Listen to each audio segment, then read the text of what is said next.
अस्सलाम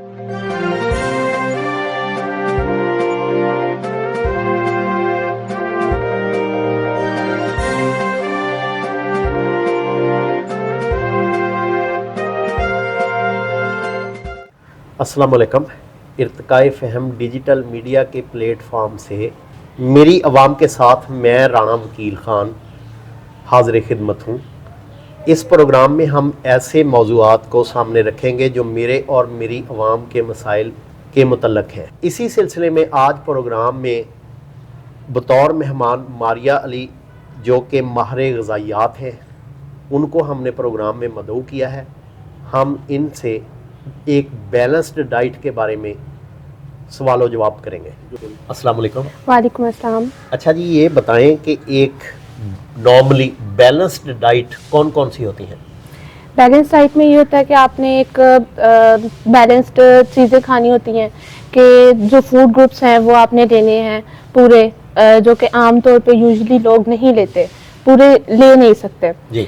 सबसे पहले इसमें आ जाता है आपने कार्बोहाइड्रेट्स लेने होते हैं, उसके बाद आपने प्रोटीन्स, फिर फैट्स और फ्रूट्स और वेजिटेबल्स आपने पूरे करने होते हैं। आपने एक बैलेंस्ड डाइट इसलिए लेनी होती है कि आपने जो अपने मिनरल्स हैं और विटामिन्स हैं वो आपने पूरे करने होते हैं, आपने अपनी रिक्वायरमेंट विटामिन्स और मिनरल्स की, ताकि आप लेथार्जिक ना फील करें, या आप रमज़ान में ज़्यादातर लोग लेथार्जिक फील करते हैं, तो विटामिन्स और मिनरल्स के इनटेक से जो आपको रिक्वायर्ड है उससे लेथार्जिक फील नहीं होता फिर।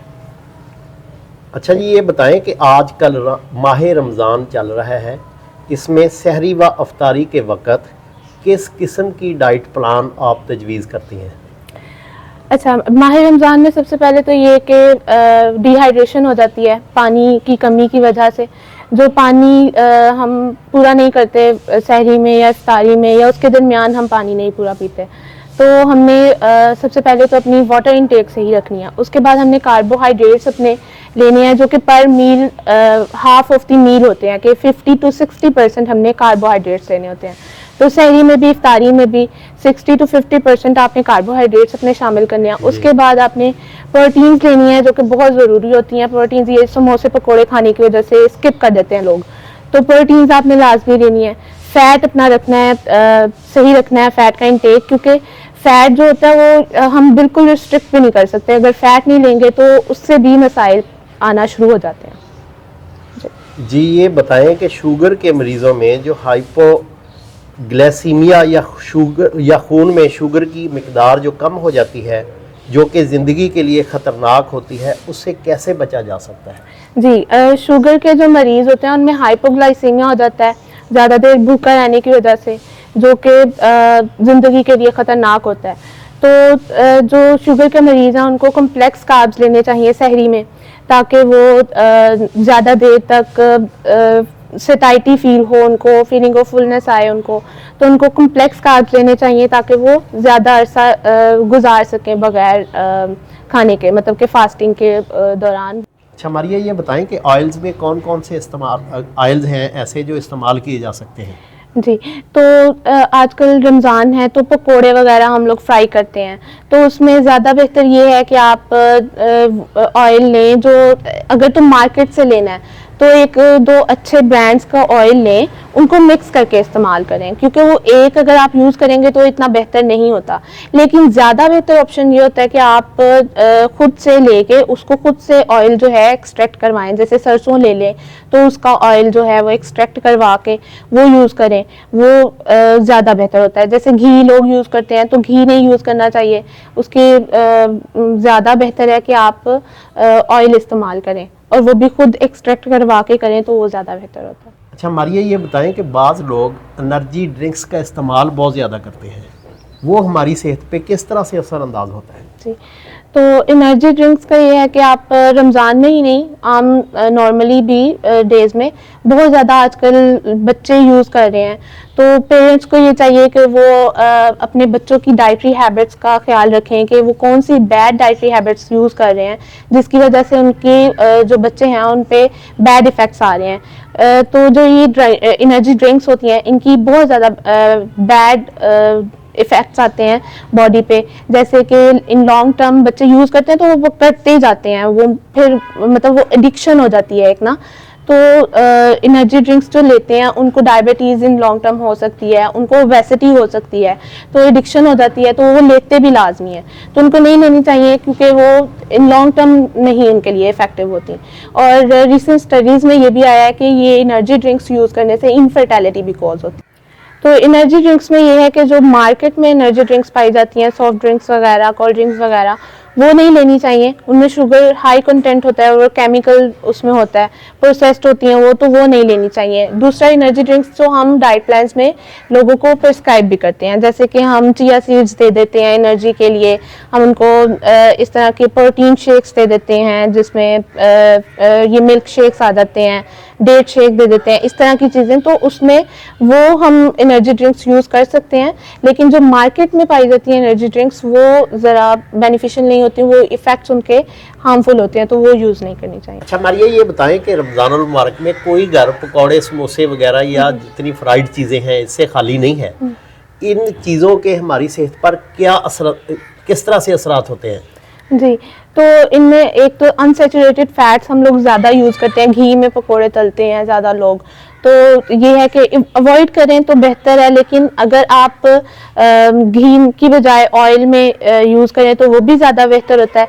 लेकिन इसके अलावा ये है कि अगर आप एयर फ्राइड यूज़ करें, एयर फ्रायर में करें यूज़, तो वो ज़्यादा बेहतर होता है। अगर आप एयर फ्राई में पकोड़े और समोसे वगैरह करके, क्योंकि ये एडिक्शन है पाकिस्तानियों की, तो वो यूज़ लाजमी करते हैं, पकोड़े खाते हैं, समोसे खाते हैं इफ्तारी में, इफ्तारी उनकी इनकम्प्लीट है बगैर इसके, तो वो खाते हैं लाजमी। लेकिन एयर फ्राई यूज़ करें, और अगर अवॉइड करें, अगर आप कम करना चाहते हैं तो एयर फ्राई में भी करके तो आहिस्ता आहिस्ता उसको कम करने की कोशिश करें, इनटेक उसका कम करें, फिर आहिस्ता आहिस्ता उसके डेज कम कर दें, पर वीक आप 2 दफ़ा ले लें, 3 दफ़ा ले लें, फिर इस तरह से वो अवॉइड करना शुरू कर दें, कम कर दें, बिल्कुल ख़त्म कर दें, वो ज़्यादा बेहतर है।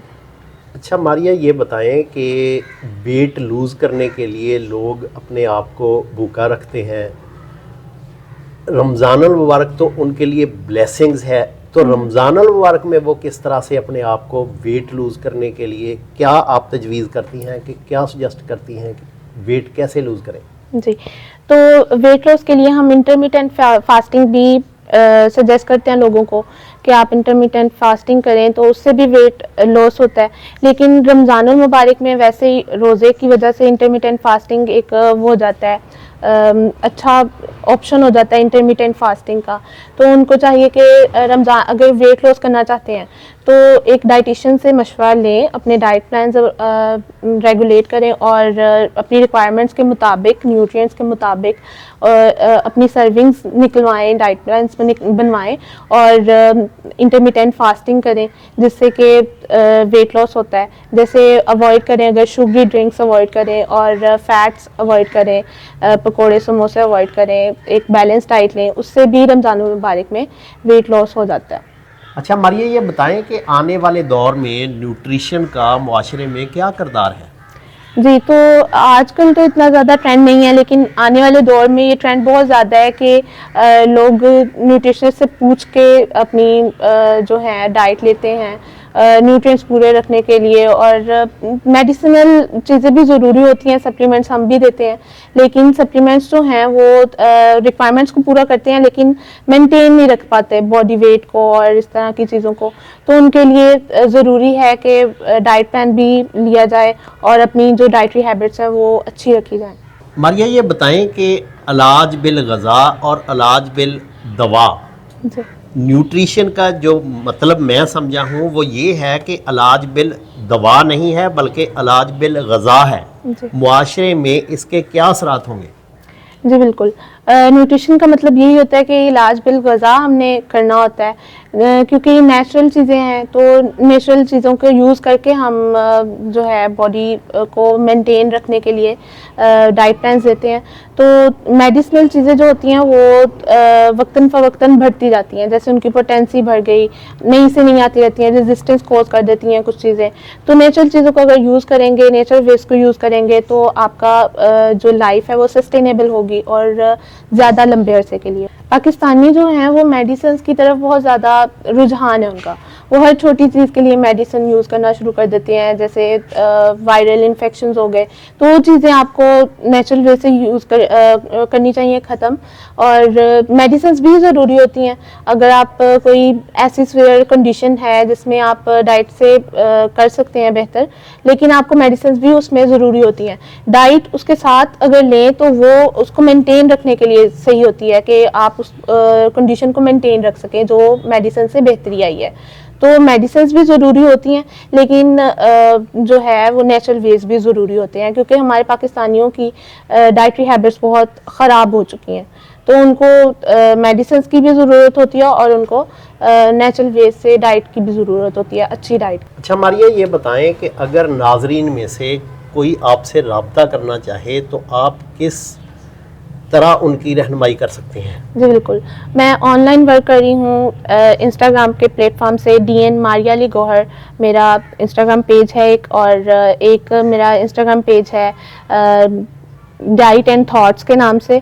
तो ये दोनों पेज जो हैं वो मेरे इंस्टाग्राम पे मौजूद हैं। उस पर आप मैसेज करके मुझसे डाइट प्लान कस्टमाइज़ करवा सकते हैं, और वो दोनों पेज यहाँ पे मेंशन भी कर दिए जाएंगे आपको।